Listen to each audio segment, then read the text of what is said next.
A narcissist usually follows various steps when targeting and searching for you. These steps are actually embodied in plans that are based entirely on your thoughts and mindset. In fact, in this video, we will be touching on concepts such as soulmates again. That would be one of the most important pieces of advice I could give here. Definitely from this point on, if there are people in your life who approach you with the concept of soulmate, I would say always be on your guard. And it would be to remove concepts and phenomena such as my soulmate, my soul twin, the other half of the apple, my twin flame from your life. These are not molds for mature thought lives. So today, I'm going to explain exactly how this trick works. How does a narcissist deceive you? If a narcissist has set his eyes on you as a target, he will probably come to you with a lot of questions in the early stages of the relationship. Here we can distinguish this, of course, a normal person can also ask questions to get to know you in a relationship. But this time there is such a distinction. The narcissist will come up with too many questions in a very short time to achieve his goal in the fastest way. So the goal here is to discover and know what kind of person you are. Especially from their conversations, they can quickly determine your way of thinking. They are definitely practiced in this. For example, if you are waiting for your soulmate to enter your life, you will show this with your discourse. Even if you don't say it directly, it will be obvious. For a narcissist, this is a breach in the wall. In addition, he wanted to explore your own self, your own desires, dreams, and aspirations. If you're dating a narcissist and he wants to target you, it's quite simple. He will find out your interests and make you feel like you have something in common. She can be generous, kind, charming, attentive, but these are all traits that reflect you, or if she knows you are a really compassionate type of caregiver, she can share her sad sob story with you. She can pretend that she needs rescuing by stirring up feelings of compassion and conscience. How can he convince you he's the ideal partner for you? Here, let's say you have had partners who cheated on you and you want a monogamous partner from now on. So you want to have a person in your life who values fidelity.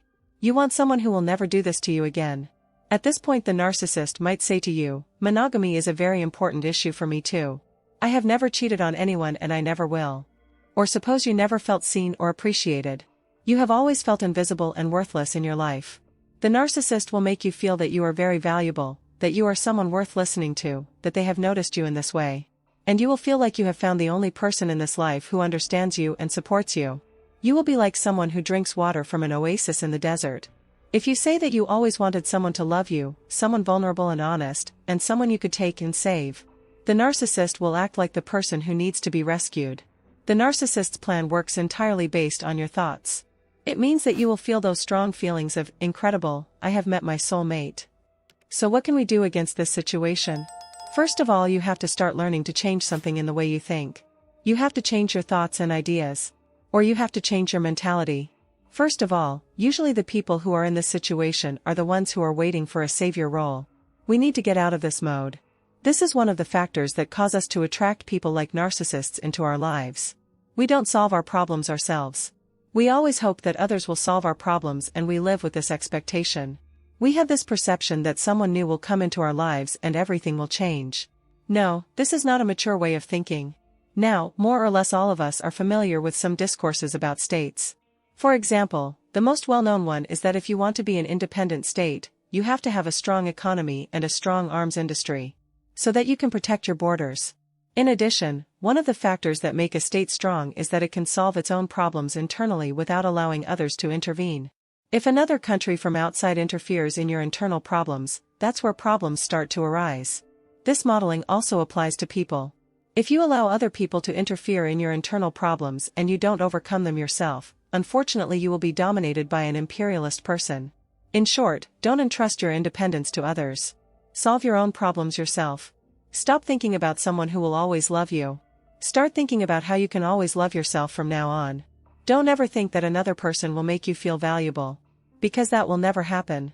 Secondly, if you have discovered such wounds, it means that you have taken a very important step forward. The next thing to do is not to try to enter into relationships with people in your wounded state. Remember, this is one of the biggest factors that attracts the narcissist to you. Being the savior of your wounds. As a continuation of what we just said, you need to recognize your own wounds and weaknesses and try to live accordingly from now on. In other words, you need to take control of your life from your subconscious and make the transition to a conscious life. Of course, these are not things that will happen all at once. It will require a process. But as I said, it will be very important for you to become a conscious individual from this point on. The way to do this is to know and recognize yourself. You will know yourself. What do you want? What do you want in your relationships with people? What are the behaviors that you will definitely go without looking back when you experience the following in your relationship with a person from now on? What are your red lines? What are your yellow lines? Have you learned to say no? Have you learned what your emotions are telling you? Finally, let me end with this quote. A person who knows himself will immediately understand what the other person is or is not. At this point, it is important to start investing in yourself and getting to know yourself.